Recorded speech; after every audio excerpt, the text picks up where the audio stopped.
নবীর সামনে রাসূল চোখে চোখে দেখেন যখন মারা হলো খাব্বাবকে। খাব্বাব লোহা পিটাচ্ছেন। কি পিটাচ্ছেন? কামাররা লোহা পিটায় না, লোহার অঙ্গার দিয়ে লোহাগুলো গরম করে তিনি পিটাচ্ছেন। সবাই এসে বলল, খাব্বাব তুমি নাকি ইসলাম কবুল করছো? হ্যাঁ আমি ইসলাম কবুল করেছি। তো সত্যি করছো? হ্যাঁ সত্যি করছি। ওই অঙ্গার দিয়ে কিন্তু শেষ করে দেবো। হ্যাঁ এই অঙ্গার তো কিচ্ছু না, জাহান্নামের আগুনের কাছে। যেরকম আল্লাহু আকবার। যারা দাওয়াত দেয় তারা সব সময় দাওয়াত দেয়। যেরকম সুবহানাল্লাহ। সঙ্গে সঙ্গে করা হলো কি, দুই হাত বাঁধা হলো, দুই পা বাঁধা হলো, দুই হাত দুই পা বেঁধে ওই অঙ্গার থেকে, ওই আগুন থেকে অঙ্গার গুলো বের করে সাজায় রেখে জোর করে তার পিঠটা আগুনের উপরে চাপ দিয়ে ধরা হলো। ওই অঙ্গার গুলো পিঠের মধ্যে ঢুকে ঢুকে যায়, চর্বি গুলো গলে গলে পচা গন্ধ বের হয়। দাঁতের উপরে দাঁত রেখে দিয়া খাব্বাব শুধু চুপ মেরে আছেন, কারণ চিৎকার করলে তারা ভাববে খাব্বাব বুঝি ঈমান ছেড়ে দিল, ইসলাম ছেড়ে দিল। মুখ থেকে একটা আওয়াজ বের হয় না, চুপ মেরে নীরবে সহ্য করলেন। খাব্বাবকে বলা হলো, খাব্বাব অঙ্গার দিয়ে তোর পিঠ তো খান খান হয়ে গেল, ধবল কৃষ্ণের মতো হয়ে গেল, তুই কি করবি বল? খাব্বাব বলছেন, তোমরা আমার ওই অঙ্গারে দিয়ে কলিজা ফুটো করলেও আমি ইসলাম ছেড়ে দিতে পারবো না। অথচ আল্লাহ রাব্বুল আলামিন বলছেন, বান্দারে যদি এই কিতাবটা তুমি ফলো করতে পারো, আল্লাহ রাব্বুল আলামিন বলেন, লাফাতাহনা আলাইহিম বারাকাতিম মিনাস সামাই ওয়াল আরদ, আকাশ এবং জমিনের সমস্ত রহমতের দরজা তোমার জন্য খুলে দেব। সেই সমাজে কোনো প্রকার বালা মুসিবত থাকবে না, অশান্তি থাকবে না। বেহেশতের অমিয় ধারা তরতর বেগে প্রবাহিত হবে। সুগন্ধি একটা সুন্দর শান্তির সুগন্ধি আমরা উপলব্ধি করব, উপভোগ করব আমরা। কিন্তু শর্ত হলো একমাত্র, কেবলমাত্র, শুধুমাত্র সমাজে চালু করে দিতে হবে কিসের বিধান? আসতে বলবেন না, কিসের বিধান? তাহলে বোঝা গেল কোরআন শুধু নামাজের কিতাব না, এটা একটা বিধান। বিধান শুধু বিধান না, সংবিধান। এটি একটি আইন এবং প্রশাসনের চলন্ত বিশ্বকোষ। যদি কেউ এটাকে শুধু ধর্মীয় গ্রন্থ বলেন ভুল হবে। শুধু যদি এটাকে বলেন কেউ জ্ঞান অর্জনের কিতাব, ভুল হবে। মানব জীবনের জন্য যা কিছু প্রয়োজন সব আয়োজন এর মধ্যে আছে। জোরে বলি সুবহানাল্লাহ। আকাশের সূর্য আলো আছে না নাই? চাঁদের নিজস্ব কোন আলো আছে? পাইছেন কোথায়? হ্যাঁ কিসব না, সূর্য থেকে পাই, ঠিক আছে। চাঁদের নিজস্ব কোন আলো নেই, এই তথ্যটা তো আমরা জানতাম না। আমরা জানছি কোন জায়গায় বলে না, এই তো কেবল উত্তর আসছে। আমরা বিজ্ঞান বই পড়েছি, চাঁদের নিজস্ব কোনো আলো নাই, সে অন্যের থেকে ধার করে আলোকিত হয়। এটা হালে বিজ্ঞান এটা আবিষ্কার করেছে। এখন আবিষ্কারই করলো না কি করলো? কোরআনকে একটু জিজ্ঞাসা করেন। কোরআন তো সবকিছুর মূল উৎস। কোরআন বলে দিচ্ছে, দেখেন কি বলে।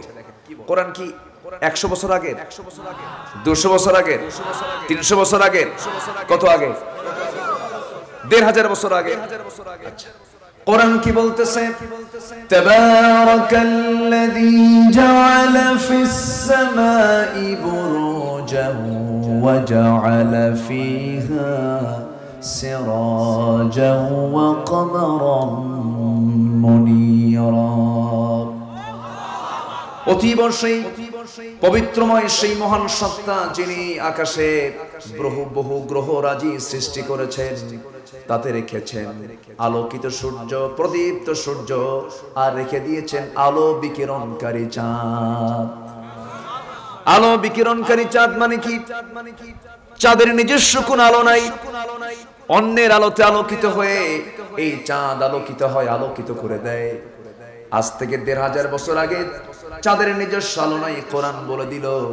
আর 150 বছর আগে বিজ্ঞান প্রমাণ করলো না বিজ্ঞান চুরি করলো?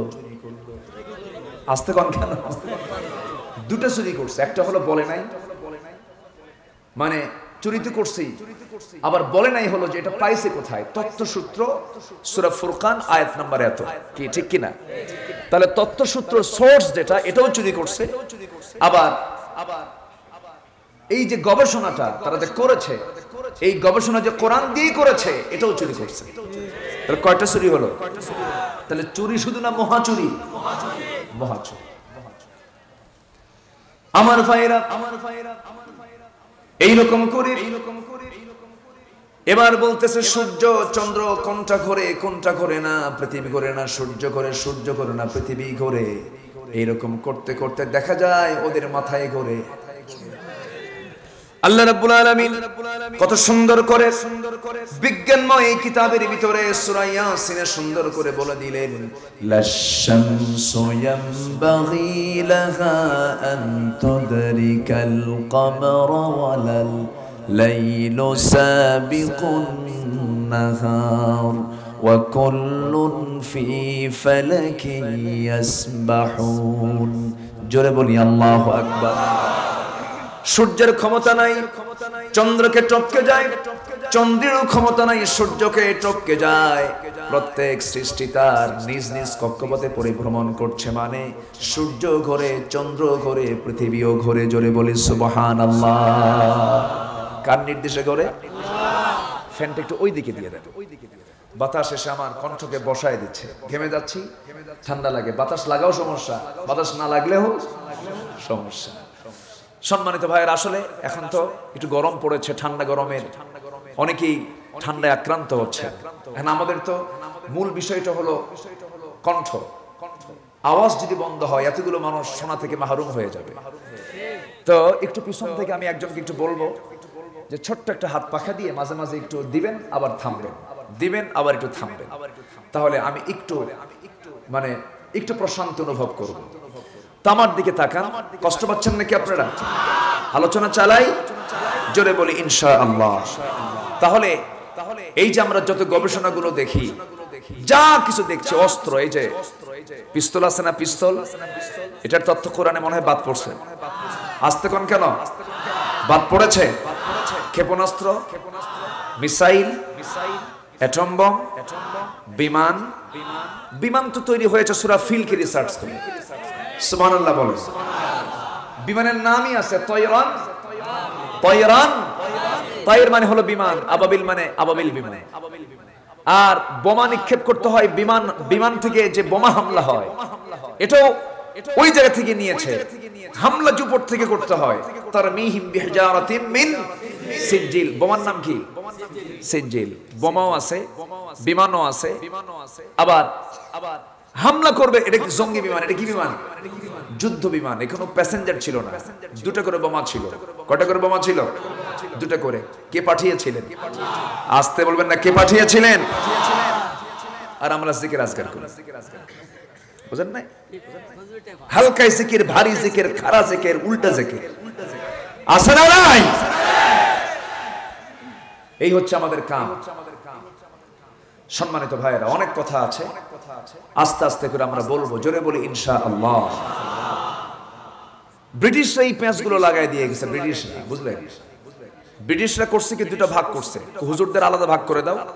ওরা মসজিদ, মাদ্রাসা, মক্তব, দান, সদকা, কুলখানি, চল্লিশা। মানুষ মরে গেলে এদের কাম কাম করবে, এগুলো করবে। আর স্বরাষ্ট্র, পররাষ্ট্র, প্রশাসন, দেশ, রাষ্ট্র, সংসদ, আইন, বিচার, জজ, কোর্ট, কাছারি সব অন্যজন চালাবে। একটা দিনদারি আর একটা দুনিয়াদারি, দুটো ভাগ করে দিয়ে ইসলামকে দুটো পার্টে বিভক্ত করে দিয়েছে। কিন্তু ইসলাম এবং রাষ্ট্র যমজ দুটি সন্তানের মতো। আসতে বলবেন না, জোরে বলুন ঠিক কিনা? এটা আমার কথা না, বলেছেন মুহাম্মদ সাল্লাল্লাহু আল ইসলামু ওয়াস সুলতানু ইখওয়ানি তাওয়ামান। ইসলাম এবং রাষ্ট্র শক্তি হলো যমজ দুটি সন্তানের মতো। এটা বলেছেন মুহাম্মদ সাল্লাল্লাহু আলাইহি ওয়াসাল্লাম। তাহলে ইসলাম থেকে রাষ্ট্রকে পৃথক করা যাবে না, রাষ্ট্র থেকে ইসলামকেও পৃথক করা যাবে না। কিন্তু এখন কি এক না পৃথক? হ্যাঁ, এক না পৃথক? ইসলাম বলছে যিনি রাষ্ট্রপতি হবেন তিনি ইমাম হবেন, ঠিক কি না? যিনি রাষ্ট্রপতি হবেন তিনি কি হবেন? ইমাম হবেন। আমার নবীজি কি ছিলেন? রাষ্ট্রপতি। কি ছিলেন? রাষ্ট্রপতি। আবার তিনি কি ছিলেন? ইমাম ছিলেন। ওমরে ফারুক রাষ্ট্রপতি ছিলেন, তারপরে কি ছিলেন? তো ওনার দেশের নেতৃত্ব পাওয়ার পিছনে মূল কারণ হলো নামাজের নেতৃত্ব ওনার হাতে ছিল। নামাজের নেতৃত্ব যারা দেবে তারাই সমাজের নেতৃত্ব দেবে মুসলমান। এটাই তো জাতিকে আজ বুঝাতে পারলাম না। এটা বুঝাতে গেলে বলে হুজুর আপনি রাজনীতি শুরু করলেন। যদি আপনি বলেন রাজনীতি শুরু করলাম, রাসূল তো রাজনীতি না করে এমনি এমনি ক্ষমতা পাইছে নাকি? কোরআনে রাজনীতি আছে না নাই? আসতে বলবেন না আছে না নাই? আচ্ছা, যে বলবে ইসলামে রাজনীতি নাই তাকে নতুন করে মুসলমান হতে হবে, ঠিক কি না? তার ঈমানই থাকবে না। আমার নবীজি 12.5 লক্ষ বর্গ মাইলের রাষ্ট্রপ্রধান ছিলেন। আমার নবীজি রাজনৈতিক জীবন নিয়ে অনেকেই কথা বলতে মানসিক রোগে ভোগেন, আছে না? কথা বলতে চায় না, দুর্বলতা প্রকাশ করেন, খালি ওয়াজ করে কি জানেন? খালি কান্দো, খালি কি? খালি কান্দো। ও গো কান্দো বাবা, কান্দো। আমাদের কান্নার সময় এখন নেই। হ্যাঁ কাঁদবো আমরা সবাই মিলে, না কাঁদবো আমরা সেজদায় পড়ে পড়ে। সেজদায় পড়ে পড়ে কার কাছে কাঁদবো আমরা? আমরা তো অবশ্যই কাঁদবো। কাঁদার জন্য পানি দিয়েছেন কে? চোখের। আমরা কাঁদবো, কিন্তু কোন জুলুমকে আমরা সহ্য করতে পারবো না মুসলমান। রাজি আছেন কারা কারা? হাত উঁচু করে দেখান।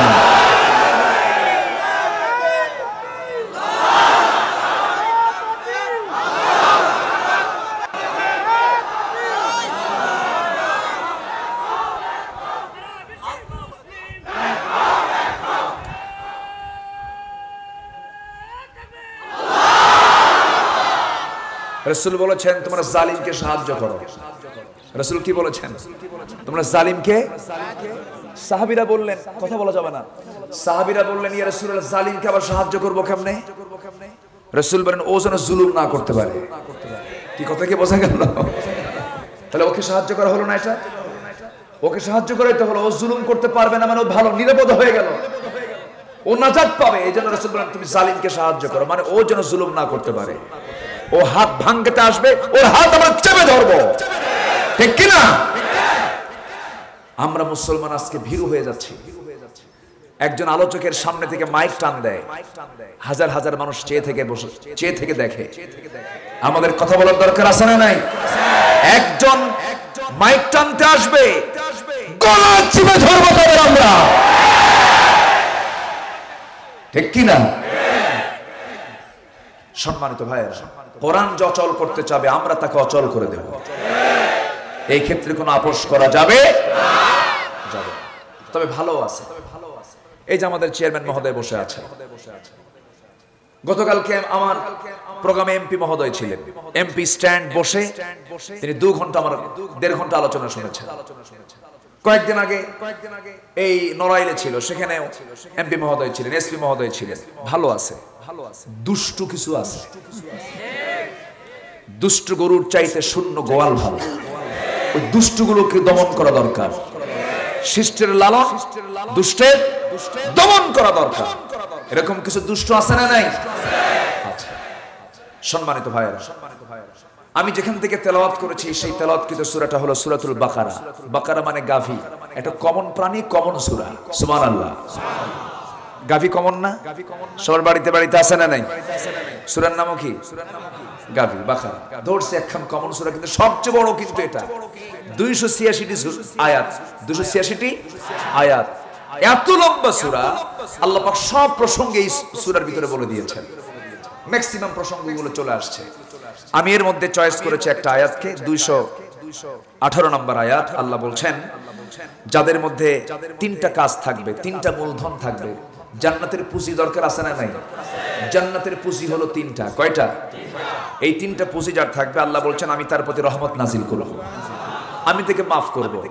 রহমত আর মাফ থাকলে ওর ঠিকানা কোথায় হবে? কোথায় হবে বলেন? আমরা জান্নাত পেতে চাই না? জোরে বলি ইনশাআল্লাহ। আল্লাহ তো তার পক্ষ থেকে সব চাহিদা পূরণ করেছে। তিনি তো রহমান, তিনি যে রহমান, এতে কোনো সন্দেহ আছে? কয়েকদিন হলে আমার ব্যাক পেইন হয়, কোমরে ব্যথা হয়। তো ভাবলাম কোমরে ব্যথা হয়, ডাক্তার দেখাবো কখন, সুযোগ পাই না। চোখ বন্ধ করে ভাবলাম যে একটু ডাবের পানি খাই। কয়েকদিন ডাবের পানি খাইলাম, দেখি যে ব্যথা নাই। আলহামদুলিল্লাহ বলেন। আল্লাহর কি কুদরত। গাছের আগায় শরবত, গাছের আগায় কি শরবত, কি সুন্দর পানি আল্লাহ পাক রেখে দিয়েছেন। এগুলো না খায় পেপসি খায়, কোকা-কোলা আছেন, এগুলো আছে না নাই বলেন তো?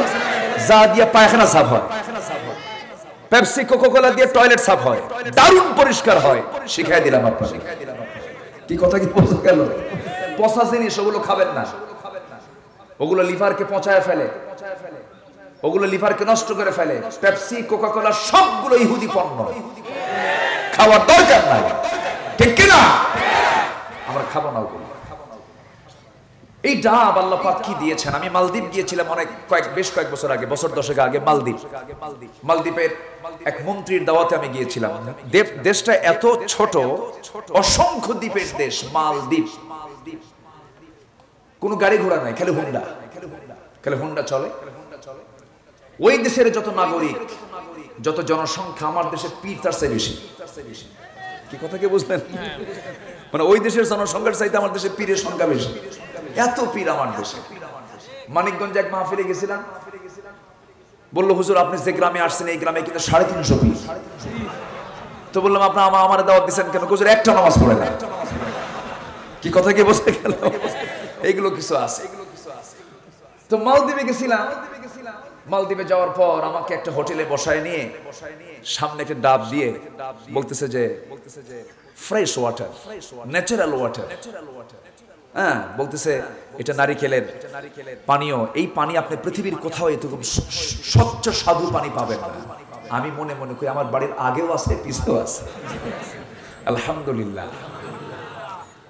ডাবের পানি যে কত মেডিসিন এর মধ্যে আছে।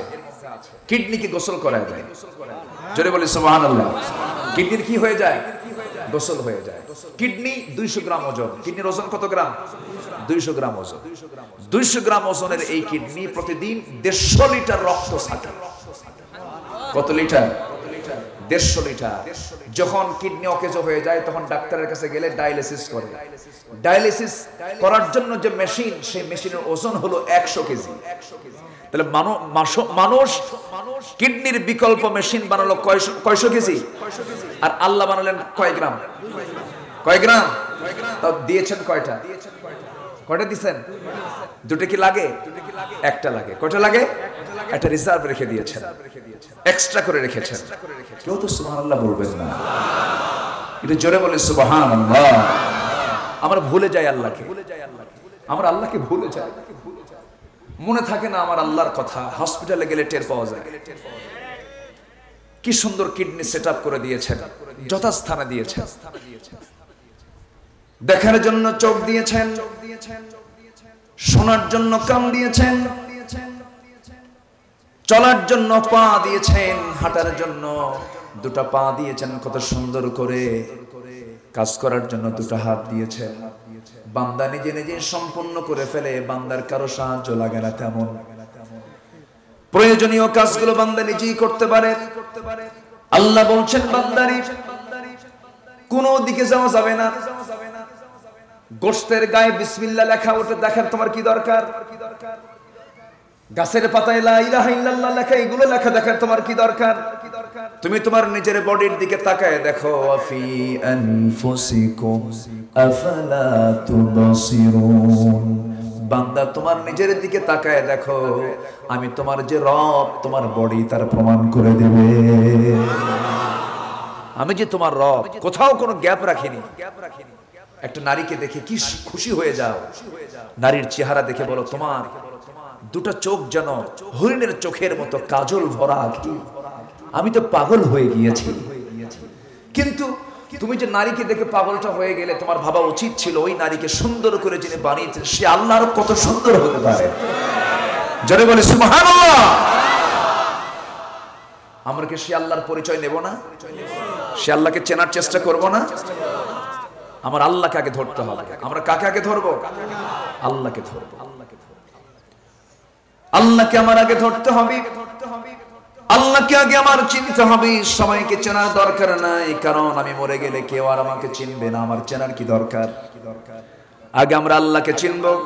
আল্লাহ সুন্দর করে সেজন্য বলছেন, বান্দারে আমি তোর প্রতি রহমত নাযিল করব, তিনটা কাজ তুই করবি। ইন্নাল্লাযীনা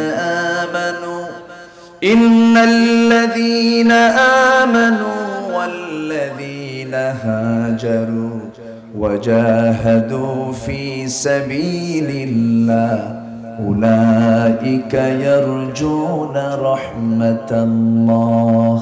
জোরে বলি আল্লাহু আকবার।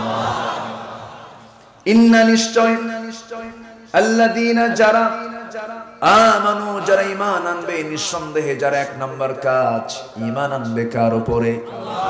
আস্তে বলবেন না, কার উপরে? আল্লাহকে আমরা ঈমান আনবো দেখে না, না দেখে। আল্লাহকে দেখি নাকি আমরা? কিন্তু আল্লাহ আছেন না নাই? আকাশে মেঘ আসে কিনা? আকাশে মেঘ আসে না নাই? আসে না? আসে না? আসে। এই তো বর্ষা আসতেছে, এমন আশা পড়বে ঘর থেকে বের হওয়া কঠিন। নীল নব গগনে, আশার গগনে তিল ছায় আর নাহিরে, ওগো তোরা যাসনে ঘরে বাহিরে। এই যে আকাশে মেঘগুলো আল্লাহ পাক পাঠায় দেন, বৃষ্টি নাজিল করে দেন। এখন ধুলাই মলিন, শুধু ধুলাই মলিন জমিন, বৃষ্টি চাচ্ছে এখন। এই বৃষ্টি যখন আল্লাহ রাব্বুল আলামিন নাজিল করবেন, সমুদ্র থেকে পানিগুলো তুলবেন। সেই পানিটা তোলার জন্য সমুদ্রের পানিকে আল্লাহ রাব্বুল আলামিন মিঠা করেছেন না লবণ করেছেন? লবণ করেছেন। সমুদ্রের পানিগুলো কি বলেন? লবণ পানি। মোংলা পোর্টে চলে যান, লবণ পানি। বঙ্গোপসাগরের সি বিচে চলে যান, লবণ পানি। এই যে পানিগুলোকে লবণ করলেন, কিন্তু লবণ পানি আল্লাহ রাব্বুল আলামিন যদি তুলতেন, এই যে গাছগাছালি এগুলো হতো নাকি? কোন আবাদ থাকতো নাকি? আবাদ থাকতো না। বঙ্গোপসাগরের পানি যখন আল্লাহ রাব্বুল আলামিন তোলার সিদ্ধান্ত নিয়েছেন, পঞ্চগড়ের, কক্সবাজার থেকে পঞ্চগড়ের, সেই পঞ্চগড়ের তেতুলিয়ার, বাংলা বান্দার, মোরের, সলিমুদ্দিন, 4 শতক ধুলাই মলিন জমিনটাকে সবুজ শ্যামলে রূপান্তরিত করা দরকার। ওই জায়গা থেকে পানি তুললেন। সেই পানি তুলতে নিয়ে লবণ তুললেন না মিঠা তুললেন? আস্তে লবণ তুললেন না মিঠা তুললেন? মিঠা তুললেন। তাহলে লবণ থেকে মিঠা করার জন্য সেখানে মেশিনের দরকার আছে না নাই? ফিল্টার দরকার। কি দরকার? সেই ফিল্টার কত কিরকম দেখা যায়? ফিল্টার আছে? আমাদের চোখে পড়ে? আস্তে আমাদের চোখে পড়ে? চোখে পড়ে না। অথচ ফিল্টার অবশ্যই কিন্তু আছে। প্রসেস ছাড়া তো আকাশে উঠতো না। লবণ পানি আল্লাহ রাব্বুল আলামিন তুললেন না, অবশ্যই সেই পানি তোলার সময় ফিল্টারিং করা হয়েছে। সেই ফিল্টার মেশিন আমরা দেখতে পাই না। এই যে বিদ্যুতে মাইক চলছে, বিদ্যুৎ আমরা দেখতে পাই না। বাতাস লাগতেছে গায়ে, বাতাস আমরা দেখতে পাই না। মধ্যাকর্ষণ শক্তি আমরা দেখতে পাই না। ইথারকে আমরা দেখতে পাই না। এই দুনিয়ার অনেক সৃষ্টি আছে যা আমরা দেখতে পাই না। পৃথিবীর যদি সৃষ্টি কিছু থাকে দেখা না যায়, আমরা আল্লাহকে দেখা যাবে কেমনে? এই জন্যই আমরা আল্লাহকেও দুনিয়াতে দেখতে পাই না। ঠিক কিনা? অনেকে বলে যা দেখি না তা বিশ্বাস করবো কেন? এরকম কথা আছে না? এরকম কথা আছে না নাই? আল্লাহর সৃষ্টি তো অনেক কিছু দেখি না। এই যে পানিটা উঠতেছে আকাশে, ফিল্টার মেশিন কই দেখি না, বিদ্যুৎ কই দেখি না, ইথার কই দেখি না, মধ্যাকর্ষণ শক্তি কই দেখি না। মোবাইলে কথা আসে, আপনার কথা আমি শুনি, মাঝখানে কি আছে? আকর্ষণ আছে না নাই? ইথার আছে না নাই? দেখা যায়? দেখা যায় না, কিন্তু আছে না নাই? আছে। তাহলে দেখা না গেলেও আমি বিশ্বাস করছি। অতএব আমি যদি ইথারকে না দেখে বিশ্বাস করি, আমি কি বিদ্যুৎ যদি না দেখে বিশ্বাস করি, অবশ্যই আমার আল্লাহ তাআলা যে ইথারকে বানিয়েছেন সে আল্লাহকে আমাকে না দেখে বিশ্বাস করতে হবে। ঠিক কি না? তবে হ্যাঁ, আমরা দেখব তৃপ্তি মতো জান্নাতে। জোরে বলি ইনশাআল্লাহ।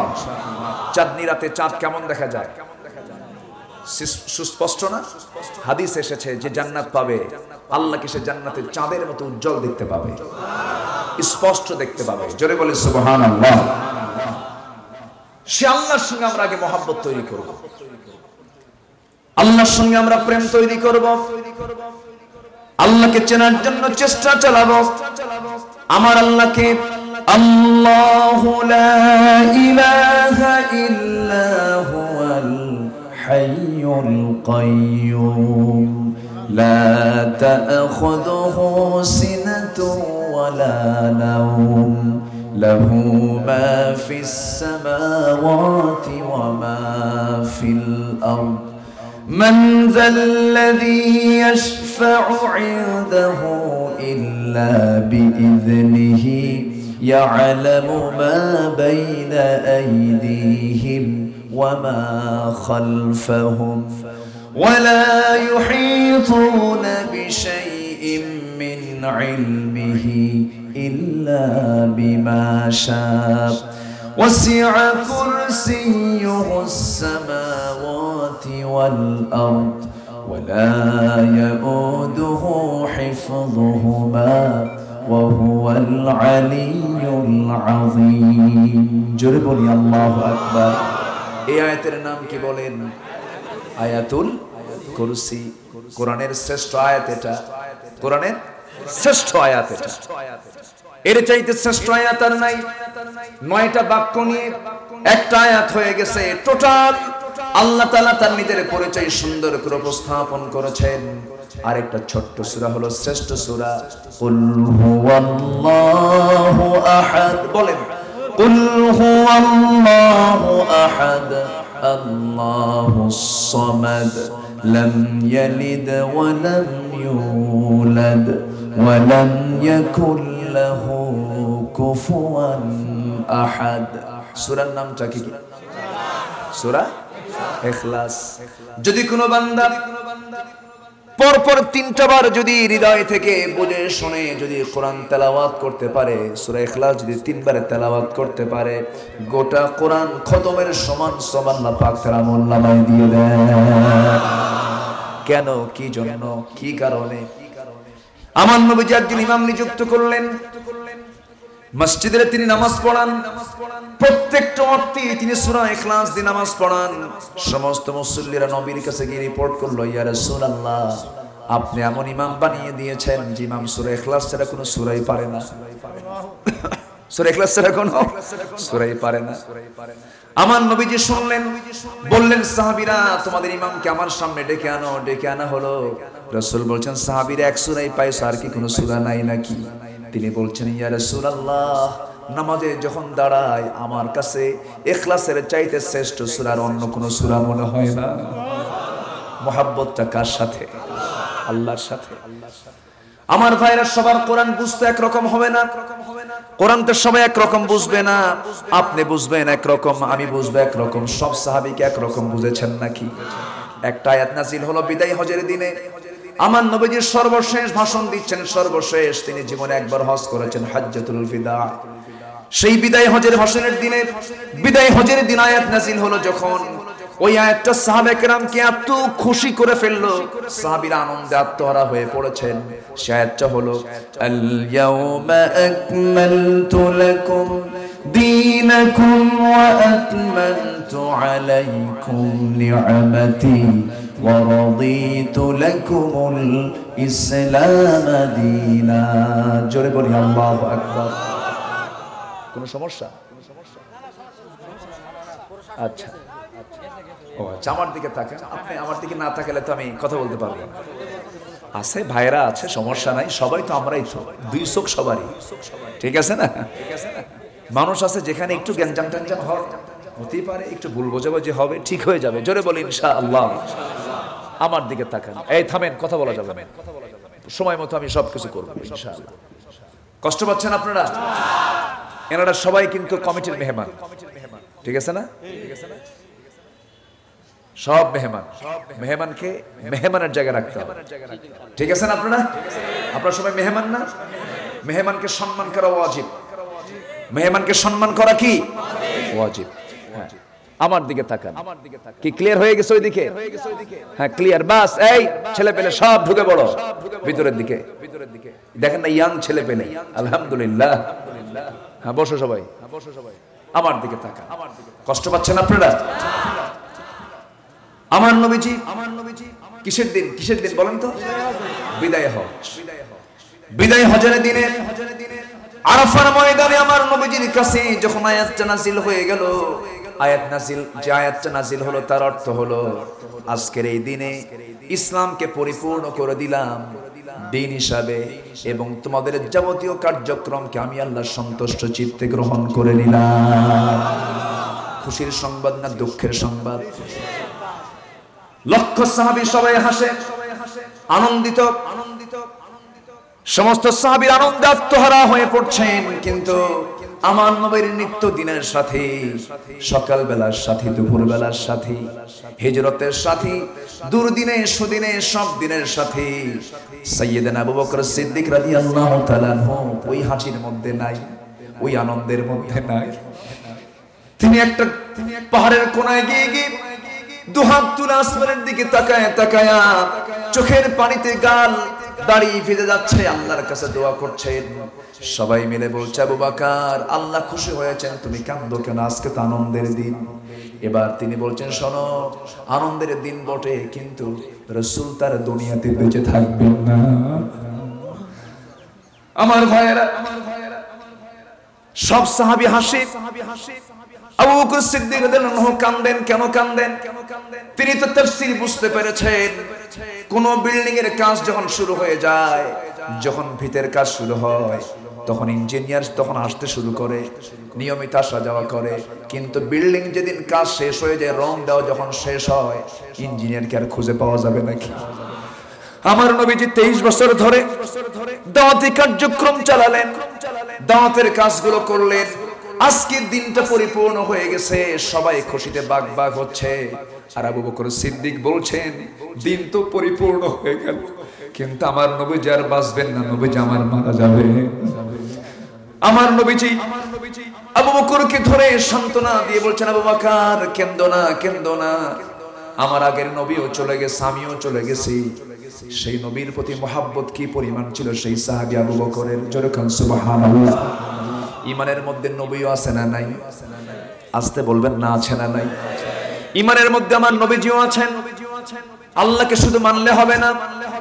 আমানার রাসূলু বিমা উনজিলা ইলাইহি মির রাব্বিহি ওয়াল মুমিনুন কুল্লুন আমানা বিল্লাহি ওয়া মালাইকাতিহি ওয়া কুতুবিহি ওয়া রুসুলিহি لا نفرق بين أحد من رسله وقالوا سمعنا وأطعنا غفرانك ربنا وإليك المصير। জোরে বলি আল্লাহু আকবার। নবীর প্রতি মহব্বতের দরকার আছে না নাই? শুধু মহব্বত থাকলে হবে না, মহব্বত আগে না আনুগত্য আগে?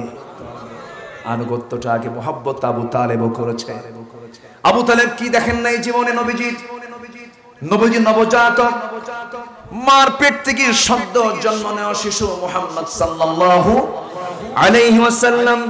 নবীজি জন্মের পরের দিন তাকে চাঁদের রাতে শুয়ে রাখা হয়েছে। মা আমিনা তাকে চাঁদের রাতে শুয়ে রেখেছেন। আবু তালেব সন্তানের কাছাকাছি এসে আমার নবীজি শিশু মুহাম্মদকে দেখতে পেলেন। আমার নবীজি শিশু নবজাতক সেই অবস্থায় ডান হাতটা নড়ান, চারটা ডান হাত এসে পড়ে। একটু আস্তে কোন সুবহানাল্লাহ। বাম হাত নড়ান, চারটা বাম হাত এসে পড়ে। মুখটা নড়ান, চারটা নড়ে। আমার নবীজি এই অবস্থা দেখে আবু তালেব আমার নবীজির নবুয়ত লাভের পর একদিন বললেন, মুহাম্মদ আমি ছোট্টবেলায় তোমাকে এই দৃশ্য দেখেছি, আমি এর কারণটা কি? সঙ্গে সঙ্গে রাসূল বলেন, চাচা এর কারণটা হলো জন্মের পূর্বে আমার বাপ মারা গেছে। জন্মের পূর্বে আমার বাপ মারা গেছেন। আমার মা যেন বিন্দু পরিমাণ কোনো কষ্ট না পান, আল্লাহ আমার জন্য সেই সময়টা চাঁদ আমার জন্য খেলনার সামগ্রী বানায় দিয়েছিলেন। যেরকম সুবহানাল্লাহ। আমার নবীজি গায়ে কখনো মাছি পড়ে নাই, মশা পড়ে নাই। নবীজি যখন সূর্যের আলোতে যখন বাইরে বের হতেন, এক খণ্ড মেঘ সূর্যের নিচে সবসময় আল্লাহ রাব্বুল আলামিন রিজার্ভ রেখে দিয়েছেন। জোরে বলে সুবহানাল্লাহ। সেই নবীজির শান মর্যাদা কম না বেশি? আসতে বলবেন না, কম না বেশি?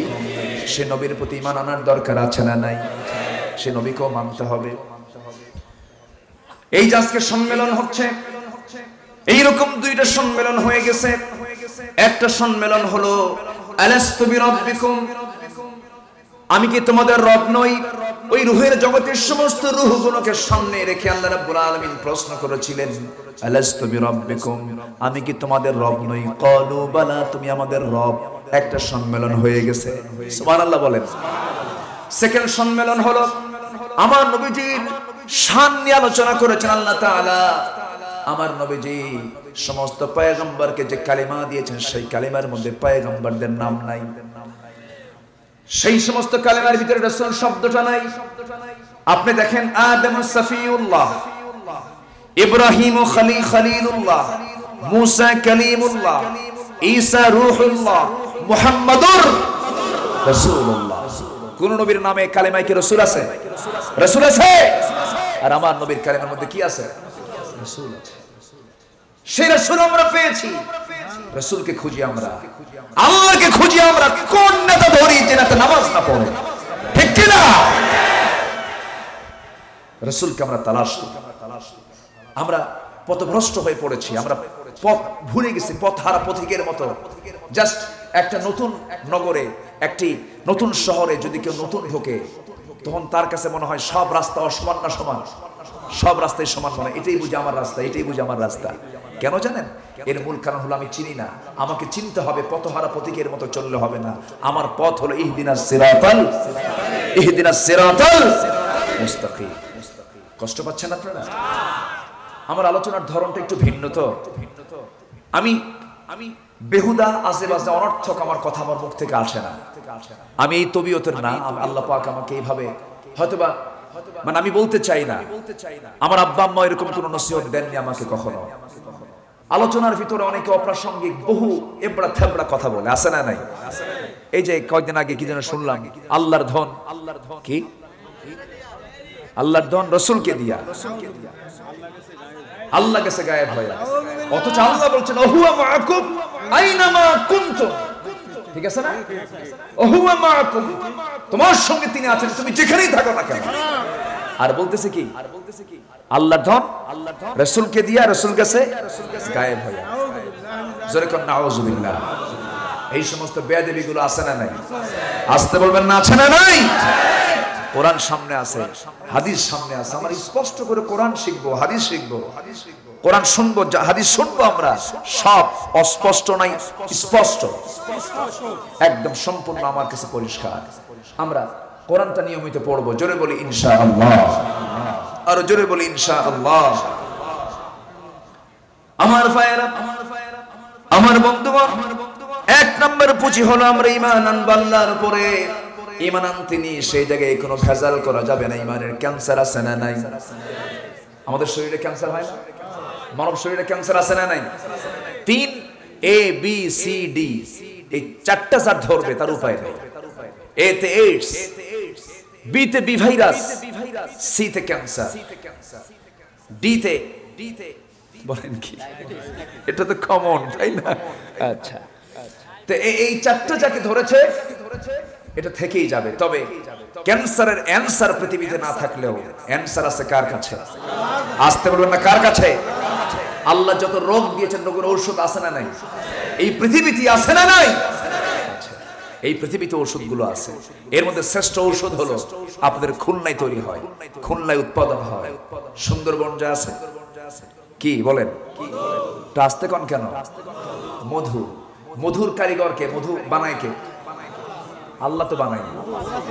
কে বলেন? মাছি না মৌমাছি? মৌমাছি কখনো অন্য জায়গায় যায়? অন্য কোথাও বসে? ওকে অন্য কোথাও বসতে পারে? বসবে কখনো? কেন বসবে না? ওয়াউহা ইলান নাহলি, আল্লাহ পাক মৌমাছিকে ওহী দিয়েছেন, ওয়াউহা ইলান নাহলি আনিত্তাখিযি মিনাল জিবালি বুয়ুতা। আমি তোমাকে ওহী দিচ্ছি, তুমি বসবা কোথায়? তুমি বসবা হলো জায়গা মতো। বাসা বানাবা কোথায়? বড় বড় বিল্ডিং এর নিচে, গাছের ডালে। সুন্দর করে বাসা বানায়, মৌচাক বানায়া, মধুগুলো সংগ্রহ করে, এটাকে প্রসেস করে, মৌচাকে করে, এটাকে ম্যাচিউর করে প্রস্তুত করে রাখবা। আমার বান্দারা এখান থেকে পানীয় নিয়ে যাবে, সমস্ত ঔষধ আমি আল্লাহর মধ্যে রেখে দিয়েছি। সেই মধু কি এখন আছে?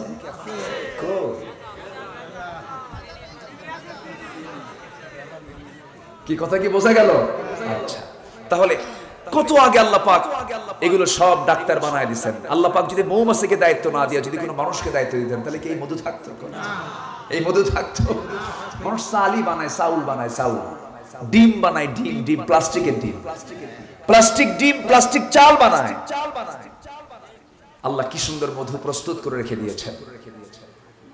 আল্লাহ রাব্বুল আলামিন এই মৌমাছির দিকে তাকান, মৌমাছিটা কত সুন্দর করে বাসা প্রস্তুত করলো। পৃথিবীর কোন ইঞ্জিনিয়ারকে বাসা বানাতে পারবে নাকি? আবার মাকড়সার দিকে তাকান, কি তার কৌণিক পরিমাপ, কি তার স্কেল, যারা ইঞ্জিনিয়ার এত সুন্দর করে ঘর বানায় মাকড়সা, দেখবেন মাকড়সার ঘরগুলোর রেখাগুলো, কৌণিক পরিমাপগুলো এত সূক্ষ্ম, সে শুধু একটা মোহরা দিয়ে দেয়, 10 মিনিটে বাসা প্রস্তুত হয়ে গেছে। পৃথিবীর কোন ইঞ্জিনিয়ার বানাতে পারবে নাকি? মৌচাক পৃথিবীর কোন ইঞ্জিনিয়ার বানাতে পারবে নাকি? বাবুই পাখি যে কি গাছে, তাল গাছের বাসা বানায়, এত সুন্দর বাসা পৃথিবীর কোন আর্কিটেকচার বানাতে পারবে নাকি? এত সুন্দর বাসা তাল গাছ এখন খুব একটা চোখে পড়ে না, আগে পড়তো মাঝে মাঝেই। কত তাল গাছে কত বাসা দেখতে পেতাম, ছিল না? অনেক সুন্দর তো ঝুলন্ত বাড়ি, ঝুলন্ত উদ্যান, ঝুলন্ত বারান্দা, শীতাতপ নিয়ন্ত্রিত কত সুন্দর ঘরগুলো বাবুই পাখি বানায়। আমরা বিল্ডিং বানাই, ভিত দেই মাটির নিচে না মাটির উপরে? মাটির নিচে। আমরা ভিত দিই নিচে, আর পাখি ভিত দেয়, সুবহানাল্লাহ বলবেন না? পাখি ভিত দেয় কোথায়? উপরে। আল্লাহু আকবার, আল্লাহু আকবার। আমরা ভিতরে নিচে ভিত দিয়েও বিল্ডিং থাকে না, শীত কাট নাই, তাল গাছ উপরে না, ওর বাসাও ঠিক থাকে। যেরকম সুবহানাল্লাহ। সম্মানিত ভাইরা, মৌমাছি কি সুন্দর করে, শুধুমাত্র আল্লাহ পাক বলেছেন তুই কোনো পচা জায়গায় বসবি না। পচা জায়গায় বসলি তো যে দায়িত্ব, সে দায়িত্ব শেষ হয়ে গেল। কিন্তু মাছির কাম কি? মাছি কি খালি পচা জায়গায় বসে? হ্যাঁ, ও সব জায়গায় বসে, মানে মুনাফিক মার্কা, ঠিক কি না? মাছি হলো মুনাফিক আর মৌমাছি হলো মুমিন। মৌমাছি কি? আমরা মাছি হব না, মৌমাছি হব। সব জায়গায় যাব না, আমরা খারাপ জায়গায় যাব না, আমরা ভালো জায়গায় যাব। জোরে বলি ইনশাআল্লাহ। আমাদের চরিত্র হবে মাছির চরিত্র, মৌমাছির চরিত্র, মৌমাছির চরিত্র। আলুর মতো হওয়া যাবে না। আলু ছিলেন তো? আলুর মতো হওয়া যাবে না, ভর্তাও খায়, আর কি খায়? আচ্ছা, গোস্তে খায়, মাছে খায়, তারপরে আরো জানি কি চপ, চপ, এইটা বলতেছেন না তো? আলুর চপ নাম হয়ে গেছে কি? আলুর চপ। তাহলে চপ খায়, ভর্তা খায়, ঘাটি খায়, ডাউল খায়, হ্যাঁ, দো ভাষা। আচ্ছা, যাই হোক, তাহলে আলু চলে না কই? আলু সব জায়গায় চলে, কিন্তু শাকা আলু, যেটা মিষ্টি আলু, ওটাকে কি বলে এলাকায়?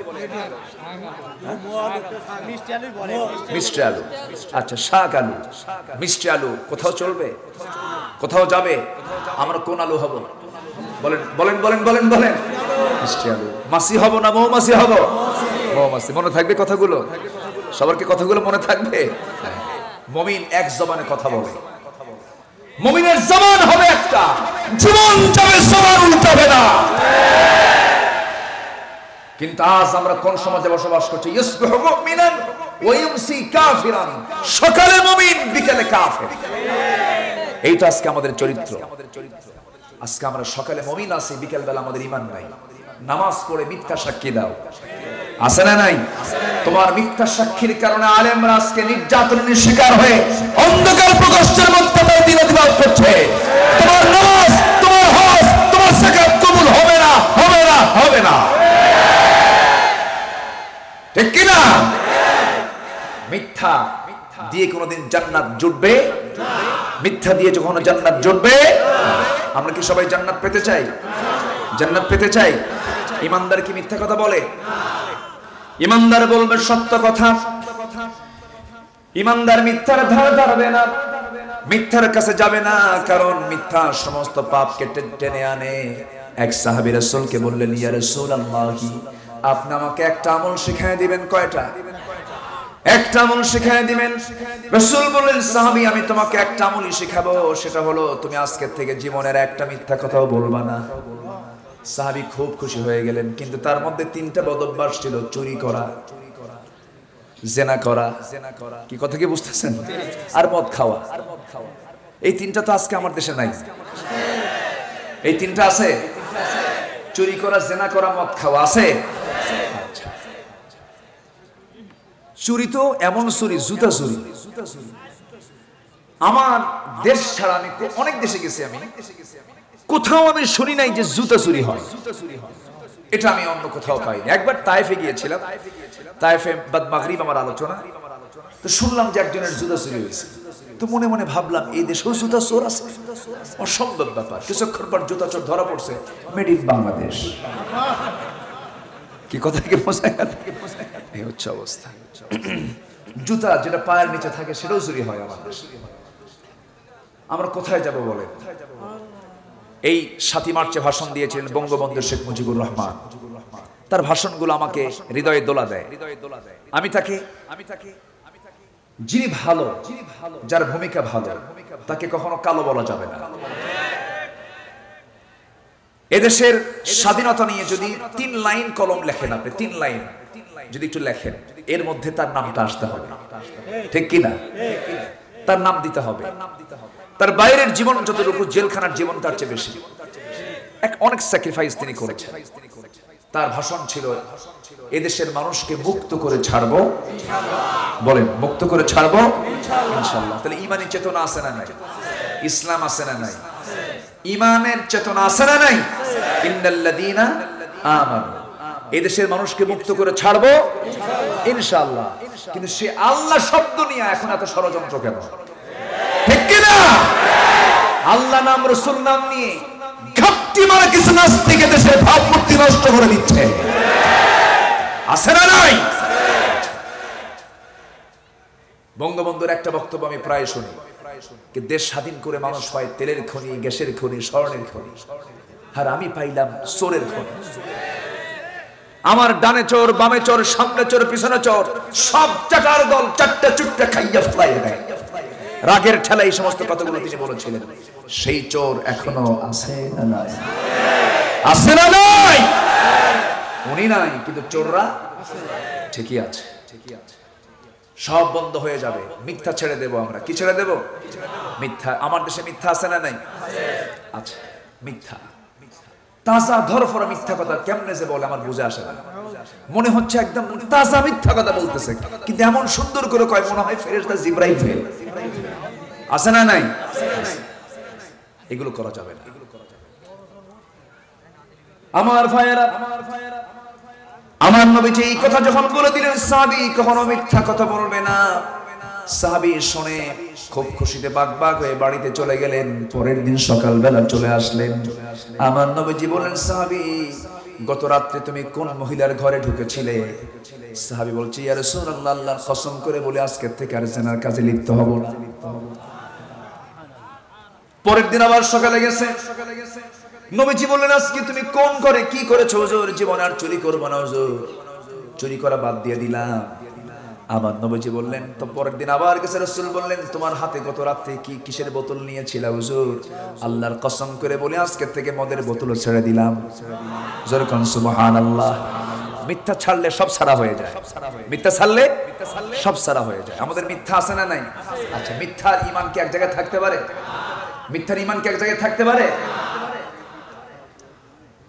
আজকে আমরা মিথ্যা কথা বলি, আমানতের খেয়ানত করি। আমানতদারিতে আমাদের নাই বললেই চলে। করজে হাসানা দিবেন এমন কোন সুযোগ এখন সমাজে আছে? কাউকে করজ দিলে পাওয়া যায়? কঠিন সমস্যা না? মায়েরও যায় না? মায়ের যায়, মায়েরও যায়, হ্যাঁ মায়ের যায় না? যায় তো।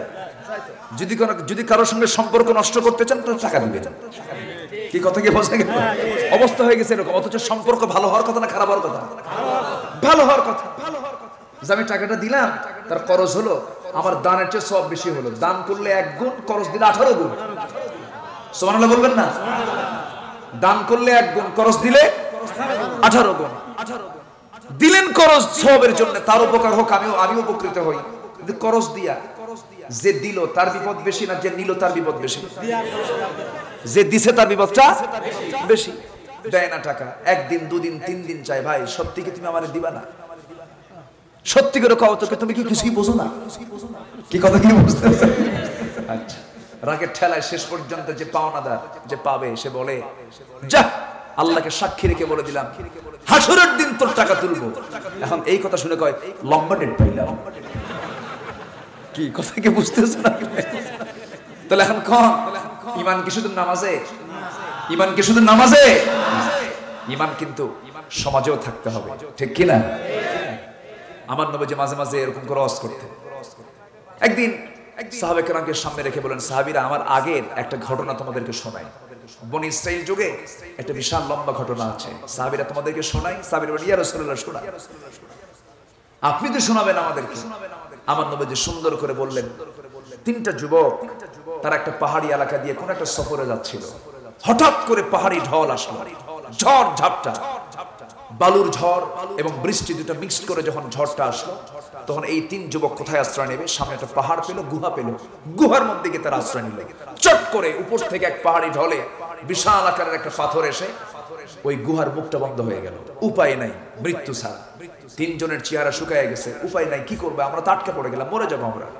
পৃথিবীর কেউ তো জানবে না আমাদের তথ্যগুলো, কি করা যায়? তিনজন তিন দিকে তিনমুখী হয়ে আল্লাহর দিকে তাকায় বলছে, আল্লাহ তুমি ছাড়া আমাদের কোনো উপায় নাই। এটার নাম কি? আসতে বলে, এটার নাম কি? তিনজন তিনমুখী হয়ে নিজের জীবনের সমস্ত হিসাবগুলো কষতে কষতে এক পর্যায়ে বলে ফেলল, আল্লাহ জীবনে তেমন কোনো ভালো আমল করতে পারি নাই, তবে আমার জীবনে যতগুলো আমল করেছে, একটা আমল হলো আমার বাড়িতে শ্রমিক কাজ করেছে। একজন শ্রমিক সকালবেলা কাজ শুরু করেছিল, সন্ধ্যায় কাজ শেষ হয়ে গেল, আমি তাকে তার পাওনা তার হাতে দিতে পারলাম না সেই দিন। পরের দিন আমি তাকে দেব বলে তাকে পাঠিয়ে দিলাম, কিন্তু পরের দিন সে আর এলো না। এইরকম করে বেশ কিছুদিন চলে গেল, তার টাকাটা আমার হাতেই পড়ে থাকলো। ভাবলাম খামাকা টাকাটা পড়ে থাকবে, কেমন হয়? ওই টাকা দিয়ে আমি একটা ছাগি কিনলাম। ছাগি কেনার পর সেই ছাগির পেট থেকে কয়েকটা ছাগলের বাচ্চা হলো, বিশাল বড় একটা পাল হয়ে গেল। অনেকদিন পর যখন ওই বান্দাটা, ওই শ্রমিকটা যখন আমার কাছে এসে যখন বলল, ভাই তোমার কাছ থেকে আমি একদিনের পাওনা পাচ্ছিলাম, শ্রমিকের ন্যায্য পাওনা, তুমি আমার হাতে ফেরত দিয়ে দাও। আমি তাকে সেই টাকাটা না দিয়া গোটা ছাগল পালটা আমি তাকে বুঝাইয়া দিয়েছিলাম। এটার নাম কি? বলেন, এটার নাম কি? আমানতি ঈমান, আমানতি ঈমান। আমার ভাইয়েরা, এরপরে কি হলো? এই যে ওয়াজগুলো করতেছি, ওয়াজগুলো যদি আজকে সমাজে চালু হয়ে যায়, চেয়ারম্যান কে আর মানুষের বাড়িতে যেতে হবে না বিচার করার জন্য। চেয়ারম্যান সাহেবের উপকার হচ্ছে না? উপকার হচ্ছে না? বলুন, উপকার হচ্ছে। মানুষ এগুলো করলে তো কোনো বিচারই লাগে না। আমার ভাইয়েরা, আমার বন্ধুগণ,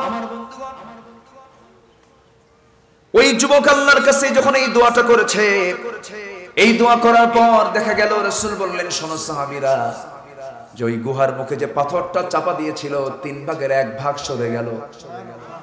আর একজন যুবক দোয়া করে, আল্লাহ জীবনে তেমন কোন আমল করতে পারি নাই, তবে একটা আমল আমি করেছি, আমার মনে পড়ার মতো আমার জীবনের স্মৃতিচারিত একটা বিশাল আমল করার চেষ্টা আমি আল্লাহ করেছি।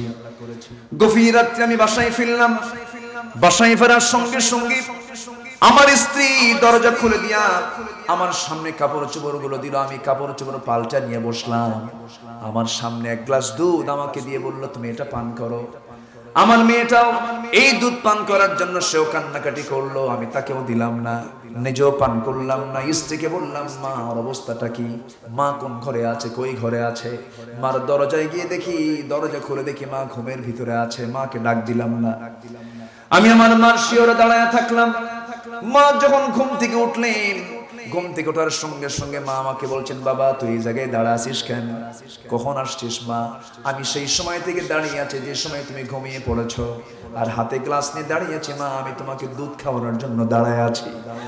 কত রাত চলে গেছে মা, তুমি আমাকে কতবার দুধ পান করিয়েছো, আমাকে তিলে তিলে মানুষ করেছো, আমাকে তুমি আদর করেছো, কত স্নেহ দিয়েছো। তুমি যদি আমাকে একটা বেলা না খাবার দিতে আমি মরে যেতাম। তুমি যদি আমাকে একটু শক্ত করে ধরতে আমার হাত ভেঙে যেত, তুমি যদি আমার পাটা শক্ত করে ধরতে আমার কচি পাটা ভেঙে যেত। তুমি আজকে তুমি ঘুমিয়ে পড়েছো, আমি কি একটা রাত তোমার জন্য একটু ধৈর্য ধরতে পারবো না মা? এই কথা বলে আমি আমার মাকে এক গ্লাস দুধ পান করে দিয়েছিলাম। মা দারুণ খুশি হয়েছিলেন। আল্লাহ তুমি কি খুশি হও নাই? আল্লাহ মেহেরবানি করে বিপদ থেকে আমাদেরকে বাঁচাও। সঙ্গে সঙ্গে দেখা গেল ওই পাহাড়ের মুখ থেকে ওই পাথরটা আরেকটা অংশ সরে দাঁড়ালো, সরে গেল। তৃতীয় ব্যক্তি দোয়া করে, তৃতীয় যুবকটা দোয়া করছে, আল্লাহ জীবনে তেমন কোন আমল করতে পারি নাই, তবে আমি যুবক মানুষ, আমার চাচাতো বোনের ঘরে একদিন ঢুকেছিলাম, চাচাতো বোনের সঙ্গে আমি জিনার কাজে লিপ্ত হব। দুই উরুর মাঝখান পর্যন্ত আমি চলে গিয়েছি, কিন্তু আমার বোনের দিকে তাকায় দেখি বোনের চোখ বেয়ে বেয়ে টপ টপ করে পানি পড়ে।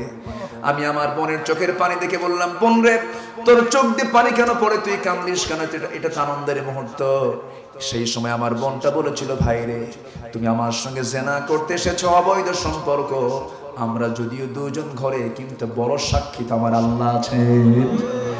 আমার বোনটা আমাকে সতর্ক করে দেওয়া মাত্রই আমি ওই জায়গা থেকে আমি নিজেকে কন্ট্রোল করে উঠে এসেছি। জেনার কাজে লিপ্ত হই নাই। আল্লাহ তোমার ভয়ে, তোমার নাম শুনে আল্লাহ তুমি কি বিপদ থেকে বাঁচাবে না?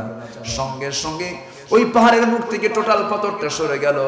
তিনজন যুবক ওই পাহাড়িয়া গর্ত থেকে নাজাত পেয়ে বাড়ির দিকে ফিরে গেল। জোরে বলে সুবহানাল্লাহ। এখানে শিক্ষা কয়টা? আসতে বলবেন না, শিক্ষা কয়টা?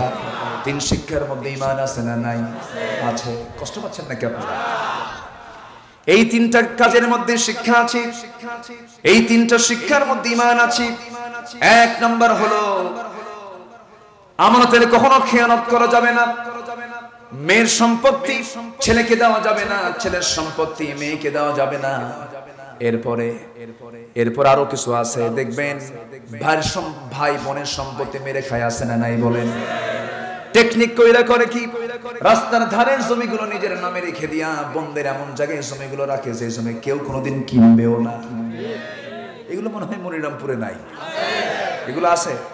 আমার মায়ের এখন এসে খুব খুশি হচ্ছে না, হুজুর মনের কথা বলছেন, হুজুর ভালো কইরা কোন ভাইরা যেন বোঝে। কি কথা কি বলেন?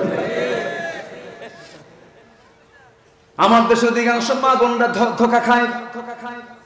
বাপও যে পক্ষে না, বাপও পক্ষে না। তো বাপদের দোষ সবচেয়ে কম না বেশি?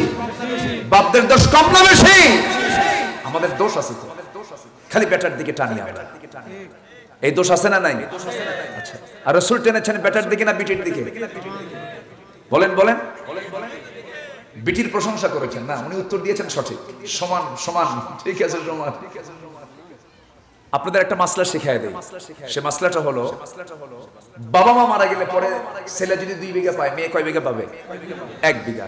কিন্তু বাবা মা বেঁচে থাকা অবস্থায় যদি ছেলেকে যদি 2000 টাকা দেয়, মেয়েকে কয় হাজার টাকা দিবে? না, 2000ই দেবে। আমার কথা কি বোঝা গেল? আমার কথা কি বোঝা যায়? এটা যদি জীবিত অবস্থায় যদি কোনো বাবা একটা সন্তানকে দিয়েছে 2000, বাবা আমি আমার চাকরি জীবন থেকে এত টাকা পাইছি, আমি তোমার 2000 টাকা দিলাম, ছেলেকে দিলাম 2000। ছেলেকে যদি 2000 দিই জীবত দশায়, আমার মেয়েকে 2000 টাকা দিতে হবে। কি কথা কি বোঝা গেল? এলাকার মায়েরা সামনেবার বলবে, ওই হুজুরকে নিয়ে এসো। কি কথা কি বুঝতেছেন? আর পুরুষ ভাইরা বলবে, খবরদার ওই হুজুরকে নিয়ে এসো না, আমার ঠকায় শেষ করে ফেলবে। এটা না, এগুলো না। আমরা ইনসাফকে নষ্ট করব না। জোরে বলি ইনশাআল্লাহ। রাসূল মেয়েদেরকে খুব মহব্বত করেছেন, প্রশংসা করেছেন বেশি মার না বাবা? রাসূল কার প্রশংসা বেশি করেছেন? ছেলের না মেয়ের? মেয়ের প্রশংসা করেছেন। রাসূল বলেছেন আগে বাজার করবা মেয়ের জন্য, কারণ তোমার মেয়ে তো তোমার বাড়িতে থাকবে না। তোমার বাড়িতে তোমার মেয়ে কয়দিন থাকবে, আগে বাজার মেয়ের জন্য কর। আল্লাহু আকবার বলেন। অনেক ফ্যামিলিতে মেয়ে সন্তানগুলো অবহেলিত আছে না? আছে। বিয়ে হওয়ার পর বাপ মার বাড়ি হয়ে যায় কি বাড়ি? পরের বাড়িও না, আসার সুযোগই পায় না। অসভ্য কিছু ভাইও আছে, আছে না নাই? না, এগুলো করা যাবে না। এগুলো ঈমান। এগুলো কি মানে? এগুলো কি ঈমান? আমরা এগুলো খেয়াল করবো। জোরে বলি ইনশাআল্লাহ। আসেন দোয়া করি, শেষ করি নাকি? তো ওঠে কেন? হ্যাঁ, 11টায় আসছে, আর কতক্ষণ থাকে তাই না? যদি কেউ ওঠেন খবর আছে কিন্তু। কোনো ওঠাউঠি নাই, যা আছে কপালে। জোরে বলি ইনশাআল্লাহ। সবাই থাকেন। আমার আলোচনার ধরনটা কিন্তু আজকে একটু ভিন্ন ধরনের, একটু মনোযোগ দিয়ে জীবনের সঙ্গে মিলায় কথা বলার দরকার আছে না একটু? আচ্ছা, এগুলো কি জীবনের সঙ্গে মিলে না? মিলে। একটু বসেন, কেউ উঠবেন না। বাঁচবো কয়দিন, যেখানে বসে আছি এটার বরকত কত জানেন? এটার বরকত এত বেশি, কত ফেরেশতা যেখানে বসে আছে, কত ফেরেশতা যেখানে পাহারা দিচ্ছে। যদি আমরা বাস্তব উপলব্ধি করতাম এখান থেকে, শুধু এখন কেন, কাল পর্যন্ত নড়তাম। আল্লাহু আকবার বলেন। এত বরকত জায়গা এটা, এত বরকতের জায়গা এটা, আমরা কেউ নড়বো না। দিনের আলোচনার এক মুহূর্তে বসে থাকে মানে 60 বছর নফল ইবাদতের চেয়ে শ্রেষ্ঠ। জোরে বলি সুবহানাল্লাহ। তবে আসর নামাজ না পড়লেও চলবে আজকে। এরকম কিছু কি, টুপি আগে দরকার না লুঙ্গি আগে দরকার? এটা যেন মনে থাকে, ঠিক আছে? টুপি আগে দরকার না, আগে লুঙ্গি দরকার, আগে নফল না আগে ফরজ দরকার, ঠিক কিনা? আমরা আসরের দিকটাও খেয়াল করব। আর 15 মিনিট পর আজান দেবে, আমার এই তাল আছে, আমি শেষ করে দিই। এই থামেন, কালেকশন তো করবোই। কেউ যাবে না তো? আমি তো এমনি আটকে থুই নাই তো, কেউ যাবে না? যাবেন কেউ? যদি আপনি যান তাহলে আমার কিন্তু ইজ্জত থাকবে না ভাই। এই যে কমিটি আমাকে বলবে যে আপনি তো বললেন সব চলে গেল। হ্যাঁ, তেলাওয়াত শোনাবো, কিন্তু একটা লোক নড়বেন না, থাকবেন না সবাই? জোরে বলি ইনশাআল্লাহ। আপনি দিয়েন না, আপনি দেওয়ার দরকার নাই, কিন্তু আমি চাবো যে সবাইকে নিয়ে, এটা কবর নাকি, কবরস্থান আছে না আশেপাশে, সবাইকে নিয়ে আব্বা আম্মার জন্য, সবার জন্য দোয়া করে যাব। দোয়ার দরকার আছে না নাই বলেন তো? আমরা কেউ দোয়া থেকে মাহরুম হব না, একটা লোক নড়বো না। আমার বিশ্বাস এই ময়দানে একটা লোক নড়বে না। জোরে বলি ইনশাআল্লাহ। নাম্বার 2, ওয়াল্লাযীনা হাজারু, যারা হিজরত করবে। কার পথে? হিজরত মানে কি জানেন? হিজরত মানে স্যাক্রিফাইস করা। এই যুবক, এই বসেন, কেউ যাবেন না, একটু বসুন আমার ভাইরা। হিজরত মানে হলো দেশ ত্যাগ, হিজরত মানে হলো স্যাক্রিফাইস করা, হিজরত মানে হলো তাকে বের করে দেওয়া। জাকির নায়েকের নাম শুনেছেন আপনারা? উনি লোকটা কোন দেশের বলেন? কোন দেশের? ভারতের। সেখানে কোন জাতি বেশি, হিন্দু না মুসলমান? হিন্দু। আর উনি কি? মুসলমান। বাড়ি কোথায়? ভারতে, ইন্ডিয়াতে। আচ্ছা, মুম্বাই বাড়ি। এখন আছেন কোথায়? এর আগে ছিলেন কোথায়? সৌদি আরব। এর আগে ছিলেন কোথায়? এই যে ঘোরাফেরা হচ্ছে, এগুলো কি বলেন? এগুলো কি? তাহলে এই আয়াতটা ওনার সাথে কি যায় না? বলেন, এই আয়াতটা কি ওনার সাথে যায় না? ইন্নাল্লাযীনা আমানু ওয়াল্লাযীনা হাজারু, যারা হিজরত করেছে। আমার নবী কি হিজরত করেন নাই? সাহাবীরা হিজরত করেন নাই? আমার দেশে সহ বিশ্বের অনেক দেশে, যেরকম ইউসুফ আল কারজাভি, পৃথিবীর 1 নম্বর আলেম তিনি, যার বয়স 100+। ইউসুফ আল কারজাভি, মিশরের ডক্টর ইউসুফ আল কারজাভি, এখন প্রেজেন্ট ওয়ার্ল্ডের টপ ক্লাস, ফার্স্ট ক্লাস নিয়ে একজন আলেম তিনি। আচ্ছা, ওই লোকটার বাড়ি হলো মিশর। পড়ে আছে হলো কোথায়? পড়ে আছে মনে হয় মিডল ইস্টের কোন একটা দেশে, কুয়েত কি কাতারে মনে হয় পড়ে আছেন তিনি। তার কাতারে, হ্যাঁ, কাতারে তিনি পড়ে আছেন। আচ্ছা, তাহলে মানুষ হলেন মিশরের, পড়ে আছেন কোথায়? তাহলে ইন্নাল্লাযীনা আমানু ওয়াল্লাযীনা হাজারু, যারা হিজরত করেছে। তাহলে হিজরতের পুরস্কার আছে না নাই? আসতে বলবেন না, আছে না নাই? আমার দেশের কিছু কাঠমোল্লা বলে জাকির নায়েক কোন আলেম হলো? আছে না এরকম? আছে? তুমি কোন কসু? তুমি যে জাকির নায়েককে আলেম বলো না, তুমি কি করেছো? তুমি জাকির নায়েককে চেনো না, কিন্তু নরেন্দ্র মোদী জাকির নায়েককে চেনে। শত্রু ইসলামের শত্রু জাকির নায়েককে চেনে। আর তুমি মুসলমান, তুমি আলেম পরিচয় দাও, তুমি আল জাকির নায়েককে চেনো না। আফসোস, দুঃখে বুক ফেটে যায় আমাদের মাঝে মাঝে। নরেন্দ্র মোদী, দমোদর দাস নরেন্দ্র মোদী মাহাতির মোহাম্মদকে বলতেছে মালয়েশিয়ার, মাহাতির আমাদের জাকির নায়েককে আমাদের দেশে ফেরত দাও। মাহাতির বললেন, তুমি গোটা বিশ্ব পৃথিবীর সবচেয়ে বড় গণতান্ত্রিক রাষ্ট্রের রাষ্ট্রপ্রধান হতে পারো, কিন্তু জাকির নায়েক তোমার সম্পদ নয়। জাকির নায়েক গোটা মুসলিম উম্মার সম্পদ। জাকির নায়েকের সাথে কাবা শরীফের ইমাম ডক্টর আব্দুর রহমান সুদাইসি ঘন্টার পরে ঘন্টা বসে বসে গল্প করে। আর আমার দেশের কিছু কাঠমোল্লা কয়, ও তো আলিমই না, তুমি কোন কসু? এরকম দুষ্ট কিছু আছে না? দোষ থাকবেই, দোষী গুণই তো মানুষ। যিনি বলেছেন তার দোষ নাই, আমার দোষ নাই, আপনার দোষ নাই। যে বলবে আমার দোষ নাই, ও কি মানুষ? ও কি মানুষ? ওকে শয়তান হতে হবে, নয় ফেরেশতা হতে হবে। কি কথা কি বোঝা গেল? আশ্চর্য কথা। জাকির নায়েকের কিছু মাসলা মাসাইল, কিছু ভুল থাকতে পারে, ইখতিলাফ থাকবেই। তো ইখতিলাফ ছিল, একই বিষয়, এক ইমামের মতো ওয়াজিব, আরেক ইমামের মতো নাজায়েজ। আসলে এরকম মাসলা মাসাইল আছে না? তো এর মানে তো আপনি ইখতিলাফ থাকবে, ইখতিলাফ থাকতেই পারে, কিন্তু এটি নিয়ে গন্ডগোল করা যাবে না। জাকির নায়েক তার হাতে বায়াত নিয়েছে একজন হিন্দু, একজন খ্রিস্টান, একজন ইহুদি, একজন বৌদ্ধ, কালিমা পড়ে মুসলমান হয়ে গেছে। এটাই যে প্রকৃত দাওয়াত। নবীজির দাওয়াতে অগ্নি পূজক, কি বলে, খ্রিস্টান, নাসারা, ইহুদি সব কালিমা পড়ে মুসলমান হয়ে গেছে। এটাই তো প্রকৃত দাওয়াত, এটাই তো প্রকৃত দায়ীর বৈশিষ্ট্য। অন্যতম দায়ীর কাজ হচ্ছে অন্য ধর্মের মানুষ ইসলাম ধর্ম উদ্বুদ্ধ হবে দাওয়াতের মধ্য দিয়ে। তাহলে আপনি সেই লোকটাকে আপনি কেমনে খাটো আন্ডার এস্টিমেট করবেন?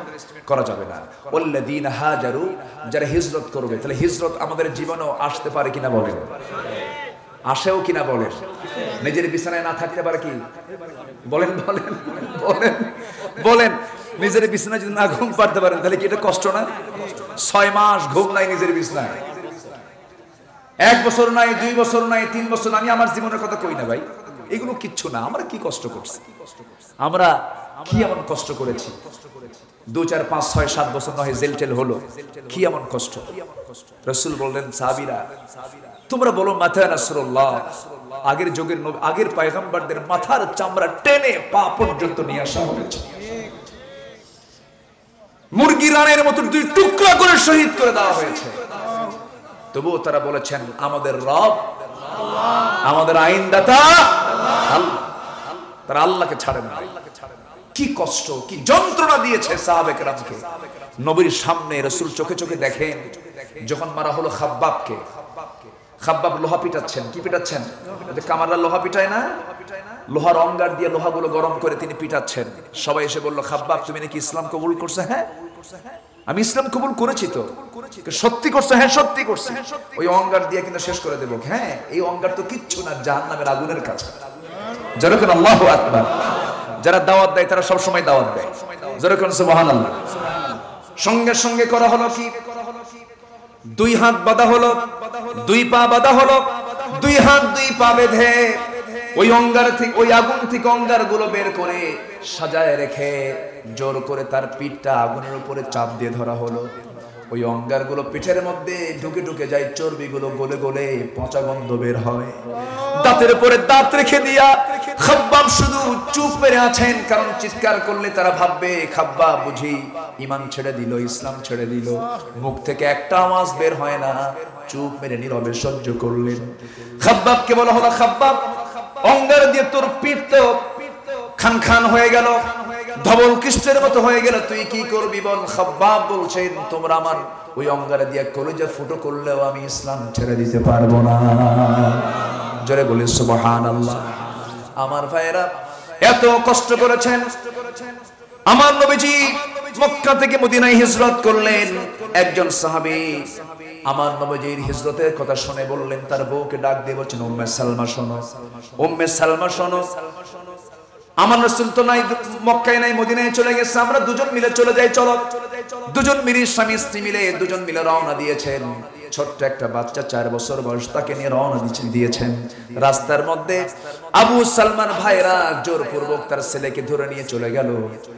উম্মে সালমার বাবা অর্থাৎ তার শ্বশুর বাড়ির লোকজন এসে তার বউকে সিনায় নিয়ে চলে গেল।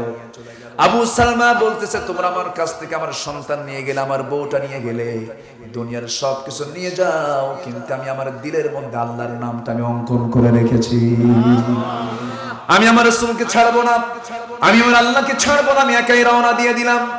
আবু সালমা একাকী বউ বাচ্চা রেখে হিজরত করলেন। ইন্নাল্লাযীনা আমানু ওয়াল্লাযীনা হাজারু, হিজরত করে তিনি চলে গেলেন। উম্মে সালমা তাকে ঘরের মধ্যে গৃহবন্দী করে রাখা হলো, আটকে রাখা হলো। বুঝান হয় বারবার, কিন্তু তিনি বুঝেন না। তিনি বলেন লা ইলাহা, আরো জোরে লা ইলাহা উম্মে সালমার এই কালেমা বন্ধ হলো না। এই আবু সালমা উম্মে সালমা এবং উম্মে সালমার এই দম্পতি তাদের দাম্পত্যময় জীবন খুব সুখময় ছিল, খুব আনন্দে তাদের দিনগুলো কাটতেছিল। হঠাৎ করে একদিন উম্মে সালমা তার স্বামী আবু সালমাকে একদিন ডাক দিয়ে বলেছেন, আমার স্বামী আবু সালমা, আমি আপনাকে একটা প্রশ্ন করব। কি প্রশ্ন? আপনি আমাকে কেমন ভালোবাসেন বলুন তো। সঙ্গে সঙ্গে উম্মে সালমার কথায় আবু সালমা বলতেছে, উম্মে সালমা, তুমি আমাকে হঠাৎ করে এমন প্রশ্ন করছো কেন? তুমি চিন্তা করো না, আমার ভালোবাসায় বিন্দু পরিমাণ কোনো খুঁত নাই, আমি তোমাকে নিখুঁত ভালোবাসি। আমি আপনাকে একটা প্রশ্ন করব। কি প্রশ্ন? আপনি কি মন খারাপ করবেন নাকি না? মন খারাপ করবো না। আমি আপনাকে একটা প্রশ্ন করবো, আপনার আগে যদি আমার মরণ হয়ে যায়, আমি উম্মে সালমার মৃত্যু যদি আপনার আগে হয়ে যায়, আপনি কি আমার জায়গায় অন্য কোনো মহিলা নিয়ে আসবেন নাকি বিয়ে করবেন নাকি? বলেন। আবু সালমা মুসকিয়া মেরে বলছে, আমার স্ত্রী, যে প্রশ্ন তুমি আমাকে করেছো, এই প্রশ্নের জবাব তোমার থেকে আমি শুনবো। তোমার মন কি বলে? আমি কি বিয়ে করব নাকি? আমি কি বিয়ে করতে পারি নাকি? উম্মে সালমা বলছেন, আমার স্বামী কোনো মহিলাকে আনবেন না, আপনি বিয়ে করতে পারবেন না। আবু সালমা মুসকিয়া মেরে বলছেন, শোনো উম্মে সালমা, আমি তোমাকে দারুণ ভালোবাসি, যাও, আমি সিদ্ধান্ত দিলাম, আমার আগে তোমারও যদি মরণ হয়, আমার বিয়ের কোনো প্রয়োজন হবে না, আমি বিয়ে করব না। এই কথা শোনার সঙ্গে সঙ্গে উম্মে সালমা খুশি হয়েছেন, কিন্তু আবু সালমা বলছেন, শোনো, আমি তোমার ক্ষেত্রে যদিও এই কথা বললাম, কিন্তু এটা যদি সম্পূর্ণ উল্টো হয়ে যায়, মৃত্যুটা আমার না হয়ে যদি তোমার না হয়ে যদি আমার হয়ে যায়, আমি যদি দুনিয়া থেকে বিদায় হয়ে যাই, তুমি তো বিধবা হয়ে যাবে। আমি চাবো না তোমার বিধবা জীবনে তুমি এত দুঃখ কষ্ট নিয়ে থাকো। আমি চাই আমার যদি এমনটা হয়ে যায়, আমার মরণ তোমার আগে যদি হয়ে যায়, আমি তোমার সম্পূর্ণ উল্টা দোয়া করে দিলাম, আল্লাহ যেন আমার চাইতে তোমাকে উত্তম স্বামী, আল্লাহ যেন আমার চাইতে উত্তম স্বামী যেন তোমাকে আল্লাহ জুটাইয়া দেয়।